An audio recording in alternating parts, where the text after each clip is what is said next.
Okay, good morning po sa ating lahat, mga pinagpala ng Panginoong Hesukristo.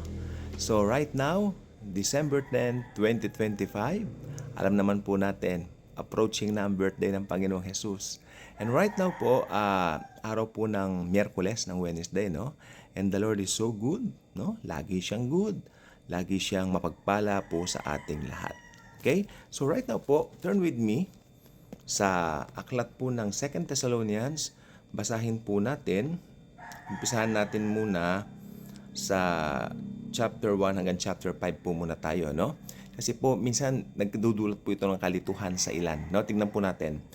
Now, brethren, concerning the coming of our Lord Jesus Christ and our gathering together to Him, we ask you not to be soon shaken in mind or troubled, either by spirit or by word or by letter, as if from us, as though the day of Christ had come. Alam naman po natin, ano ba yung gathering na binabanggit? Yung ginather po tayo. Yun po yung rapture of the church. Sabi ni Pablo, huwag kayong basta-basta maniniwala kung may sumulat sa inyo, nangyari na yung gathering, no? Huwag kayong maniniwala na nangyari na yung the day of Christ, no? Dahil hindi mangyayari ang mga bagay niyan hanggang din nangyayari yung mga, ito sasabihin niya mamaya. Pero tignan niyo po rito ang logic. Si Pablo naniniwala sa pre-trib rapture. Kasi kung hindi siya naniniwala sa pre-trib rapture, bakit kailangan pa niya sumulat? Knowing na natatakot yung mga taga-Thessalonians sapagkat naiwan sila. Di ba? Sapagkat tignan po ninyo mabuti. Kung kung naniniwala si Pablo dun sa post-trib rapture, ano ang kailangan pa na siya ay sumulat? Gayon palang susunod na pong event doon, darating na ang Panginoong Hesus para 'di ba, para tuparin na po yung lahat-lahat ng mga mga dito po sa lupa. Especially yung millennial reign niya, hindi po ba? Ganun po yon. Pero may binanggit po si Pablo na nagdudulot ng confusion. Ito pong gusto kong sabihin sa inyo. Kasi kung titignan mo rito sa verse 3, sabi niya, let no one deceive you by any means, for that day will not come unless the falling away comes first. And the man of sin is revealed, the son of perdition. Kaya yung iba nagsasabi, tignan nyo, mauunang lalabas yung Antichrist bago mag-rapture. Kaya meron pong naniniwala sa mid-trib. No? Pero hindi po nila lang tingnan nyo, hindi nila tinutuloy yung basa. Okay. Sabi niya rito, siyempre binigyan ng diin dito kung ano yung gagawin ng Antikristo, who opposes and exalts himself above all that is called God or that is worship, so that he sits as God in the temple of God, showing himself that he is God. That this is the Antichrist. Ginawa niya yung the abomination of desolation. Kay liwanag po dito. Ano po? Pero tingnan niyo, ituloy niyo yung basa. Ituloy po ninyo yung basa. Do you not remember that when I was still with you, I told you these things? Sabi niya rito, and now you know what is restraining. Ayun. Binigyan din lang ni Pablo dito kung ano yung role ng Antichrist, kung ano yung gagawin niya sa kalagitnaan ng tribulation. Pero dito sinabi niya kung kailan mangyayari yung paglabas ng Antikristo. And now you know that is, and now you know what is restraining, that he may be revealed in his own time. May nagre-restrain, ba't hindi pa siya lumalabas? At tayo po yun, mga mananampalataya. No? Binigyan din lang ni Pablo doon, kaya hindi pa nangyayari yung mga bagay na yun sapagkat binigyan din niya yung gagawin ng Antikristo. Napakalalim pong pag-aaral nito. No? Pero itinuloy niya, kung itutuloy mo ang basa, hindi mangyayari yung gagawin ng Antikristo hanggang nandito yung restrainer. At kay liwanag po sa Bible, the restrainer are the believers. Okay? Ituloy lang po natin. Hindi naman po yan ang topic natin ngayon eh. Do you not remember that when I was still with you, I told you these things? And now you know what is restraining. Importante alam nyo kung ano yung restraining. Kayo, ako, tayong mga believers. Nire-restrain pa yung paglitaw ng Antichrist sapagkat nandito pa mga mananampalataya. Maliwanag po. Ang Bible po hindi ka iiwan ng bitin. Itutuloy mo ang basa, malalaman mo sagot. Hindi po ba? Okay? And now you know what is restraining, that he may be revealed in his own time. For the mystery of lawlessness is already at work. Yung pa lang noong palang panahon nila at already at work na pala, yung misteryo o yung espiritu ng man of sin. He who now restrains, makinig, he who now restrains will do so until he is taken out of the way. Yung restrainer daw until he is taken out of the way, referring to believers.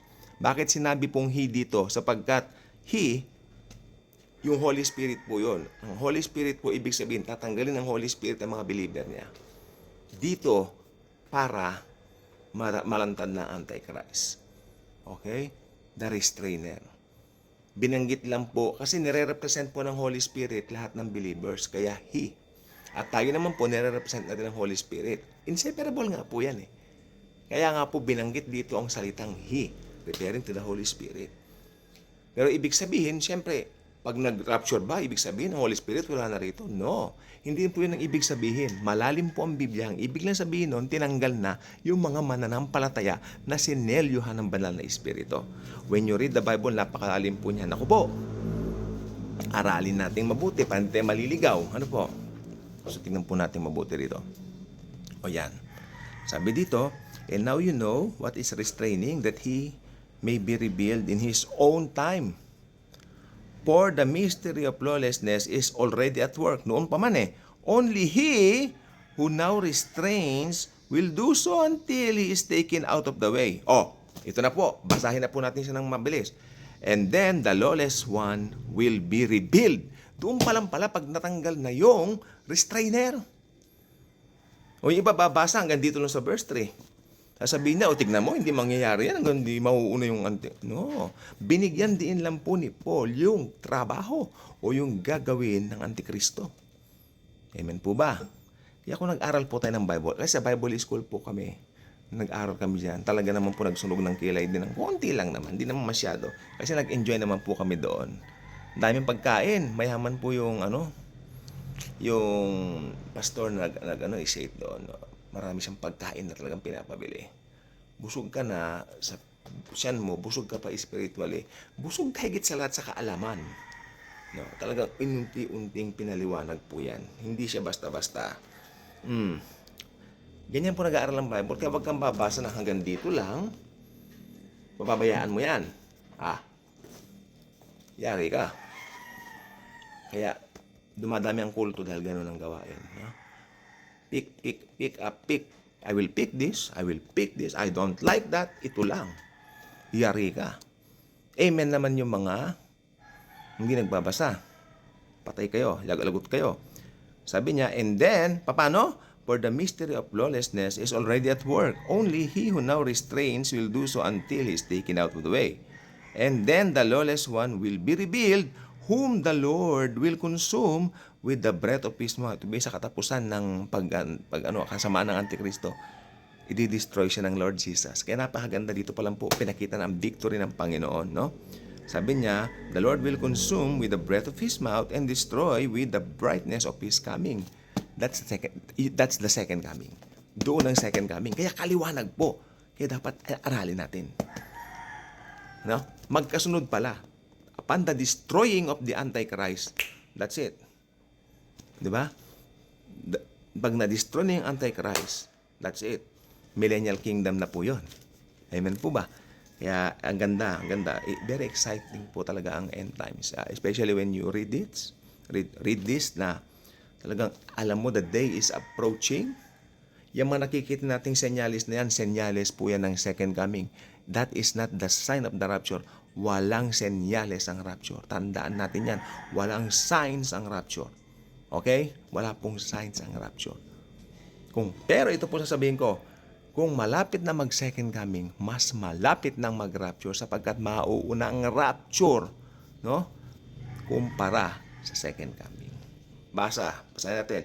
The coming of the lawless one is according to the working of Satan with all power, signs, and lying wonders. Mga tactics niya, no? And with all unrighteous deception among those who perish because they did not receive the love of the truth, that they might be saved. Nakakalungkot. Mas pinili ang kasinungalingan ng iba. Siguro namangha sila sa kagwapuhan ng Antikristo. Edad 30 anyos, isang Hudyo, abay, very appealing yan, di ba? And for this reason, God will send them strong delusion. At ito pa, pinakita rito, and ang rason, Diyos pa magpapadala ng delusion sa kanila.